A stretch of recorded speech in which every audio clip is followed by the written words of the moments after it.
Supreme TV ప్రేక్షకులకు hi. ఈరోజు మనం ఏం మాట్లాడుకుందాం అనుకుంటే, అబ్బా ఏదో ఫోన్ వస్తుంది. హలో. రే, లేదు నేను చిన్న షూటింగ్లో ఉన్నాను, లేట్ అవుద్ది. నువ్వు కానీ, నేను రాలేను. ఫోన్ కాల్స్ అండి, అనవసరమైన పనికి అన్నిటికీ పిలుస్తారు, వెళ్ళలేము. రాను అంటే ఫీల్ అయిపోతారు. ఒక్కో రకం. మనం ఏం మాట్లాడదాం అంటే, ఇంకో ఫోన్.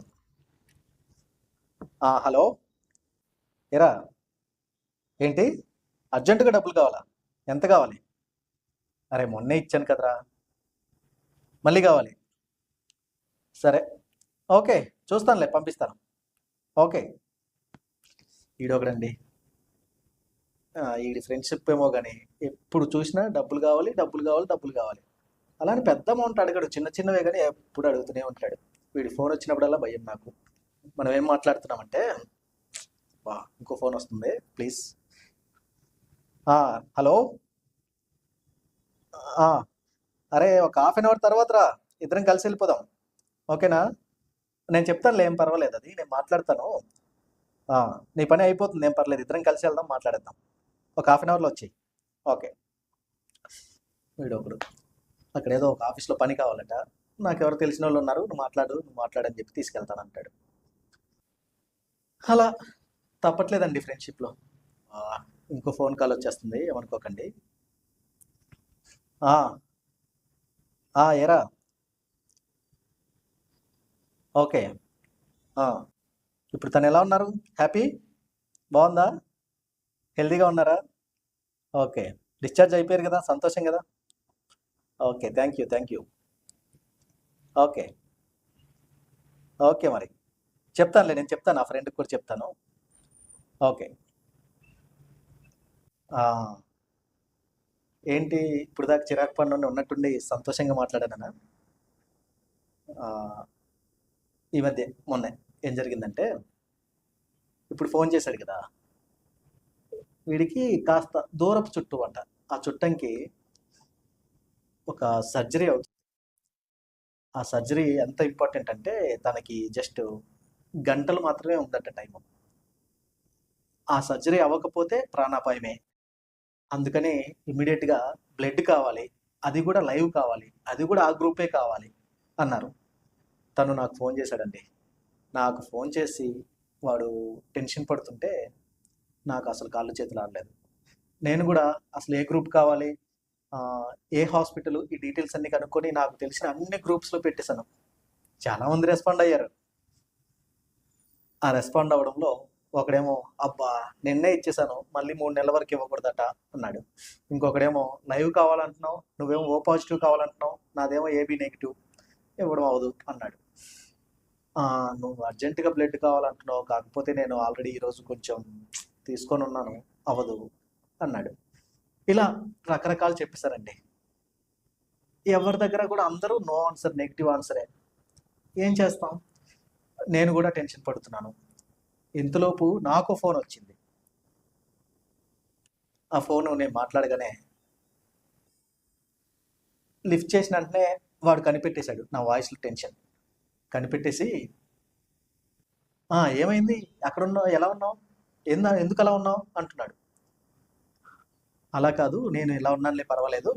నువ్వు వైజాగ్ వస్తానన్నావు కదా, ఎప్పుడు వస్తున్నావు అంటే, నేను ఆల్రెడీ వైజాగ్లోనే ఉన్నాను, నీకోసం ఫోన్ చేశాను, కానీ నువ్వెందుకు అలా టెన్షన్ పడుతున్నావు, ఏమైందో చెప్పు అన్నాడు.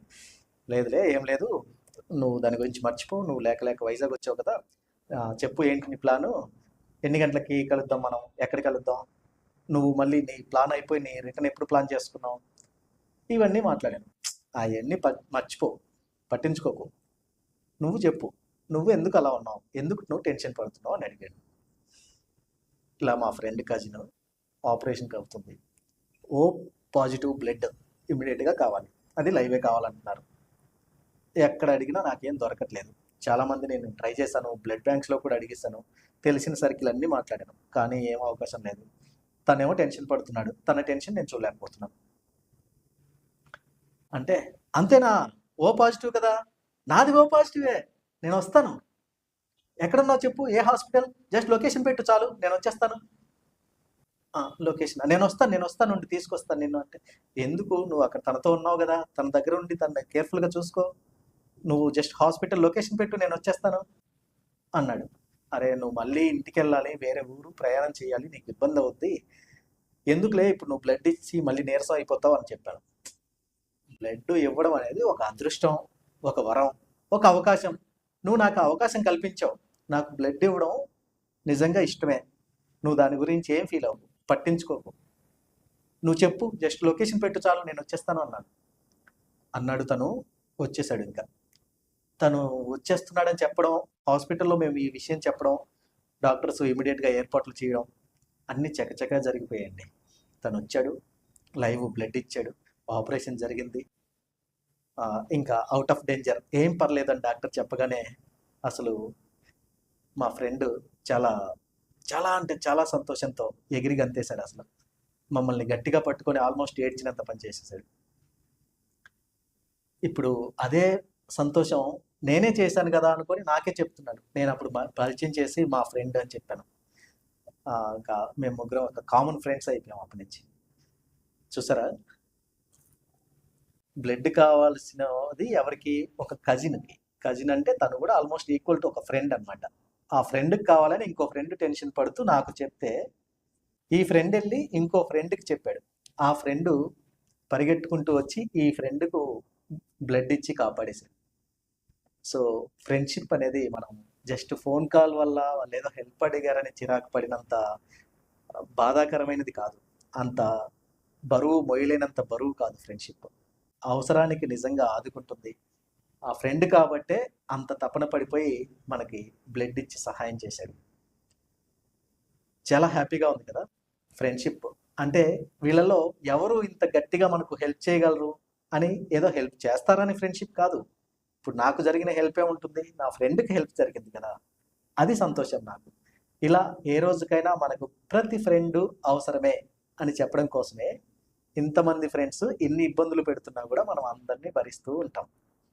ఫ్రెండ్షిప్లో చిన్న చిన్న ఇబ్బందులు ఉన్నా కూడా వాళ్ళు పెట్టే ఇబ్బందులు మనకి చాలా సంతోషాన్ని కూడా ఇస్తాయి.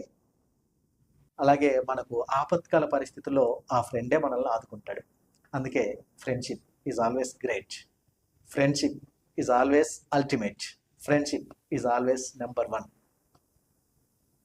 ప్రతి ఫ్రెండు మనకు ఖచ్చితంగా అవసరమే.